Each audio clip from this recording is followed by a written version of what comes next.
Hi everybody, this is Heather with Ohio Bento, and today I'm going to show you how I've set up my bullet journal in this disc-bound notebook.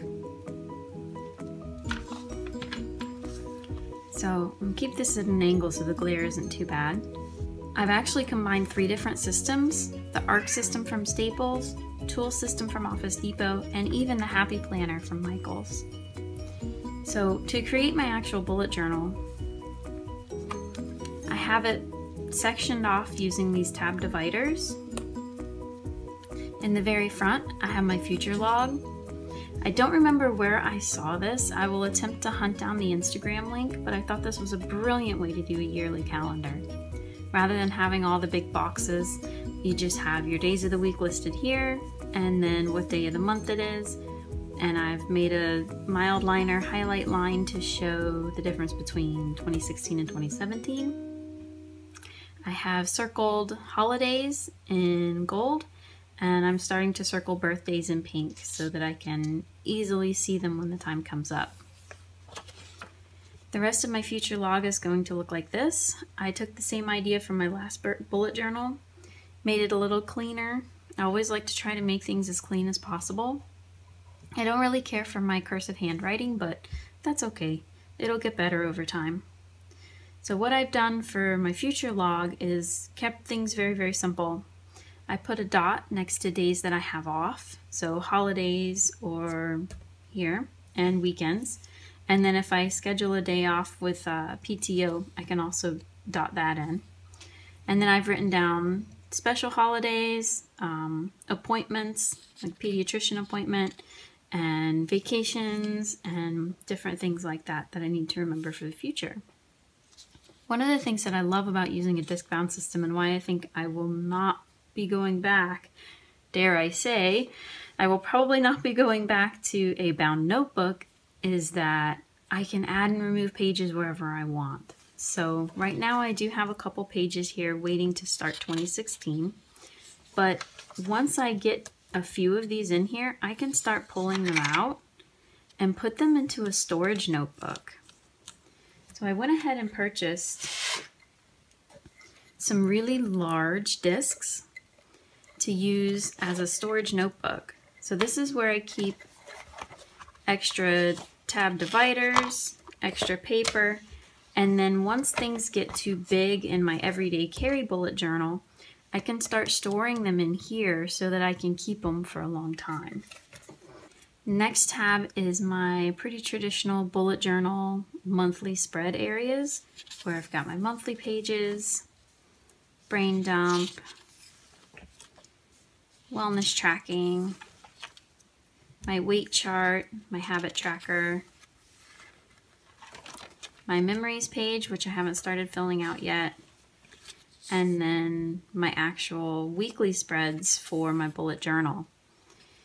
Another thing I really like about transferring to this disc-bound notebook system is that you can purchase these little task pads. And what I've done is I've just put a couple of pages in so that it's not too big, but I'm using this as my grocery list. And because I can move it, I go ahead and have this task pad on the week, on my current week, so that when I look at my journal, it's easy to find, oh, here's this week. And then I can rip these out, pull this out, and take it with me to the grocery store, and I don't have to take the entire book. The next section, also tabbed off in black, is for my long-term collections. So the first one you guys have seen already. This is my reading list and my reading wish list. I've actually done these in regular lined paper rather than the dot grid or graph paper, and I found that I liked it better for this type of collection. I tabbed off the section for collections with black. Now inside this section, I have some colorful tabs where I'm going to put the different collections individually. So first is my reading list, then I'm going to have a wine list, and then finally a tea tasting list. And as these go on and on and on, I can keep adding them in here. And then purely for fun, I have a section for coloring. So I took some pages out of an adult coloring book and punched them using the Happy Planner 365 punch. and I've put them in here so that when I'm on the go or I'm doing something or planning in the morning, it's easy for me just to flip to these pages and do a little bit of coloring. And then finally, I added some basic sketch paper in case I want to draw anything out. Now, one thing that I have noticed with the Happy Planner Punch, and I'll pull this out so that I can show you,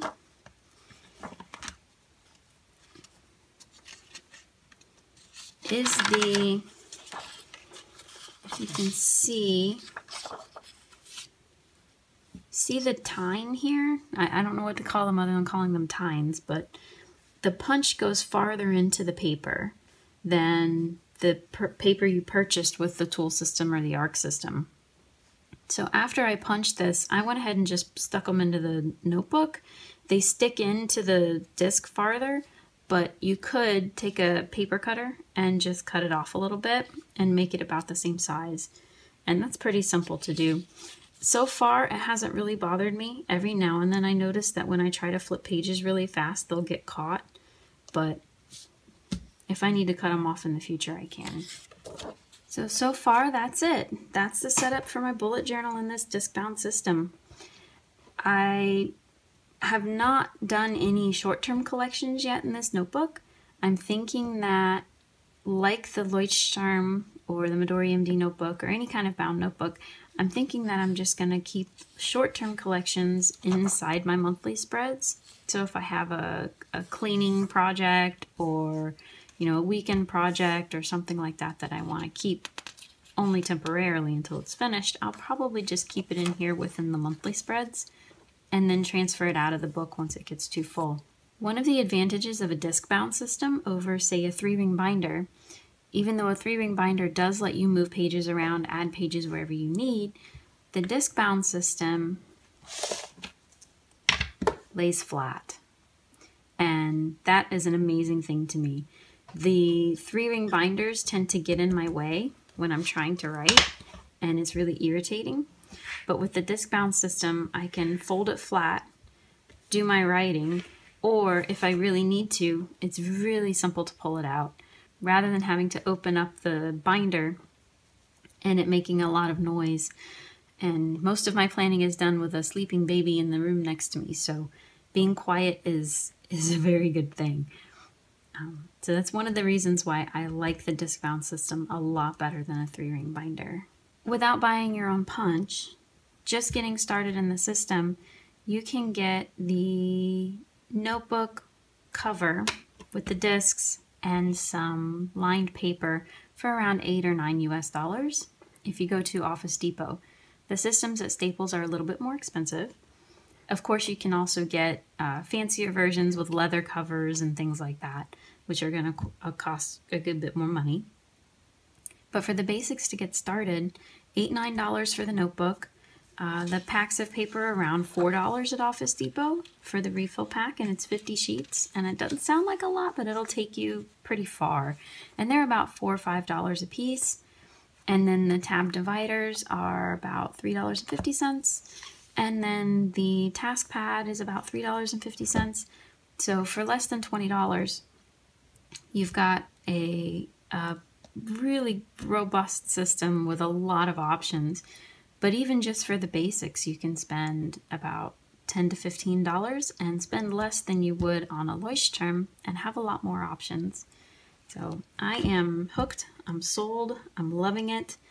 Let me know in the comments if you guys use a disc-bound system or if you're interested in them. And if you don't use a disc-bound system, what is your favorite? And how do you handle wanting to move pages around and long-term collections? Or do you just keep everything in order? So thank you so much for hanging out with me. Happy journaling, happy crafting, and I'll see you next time. Bye.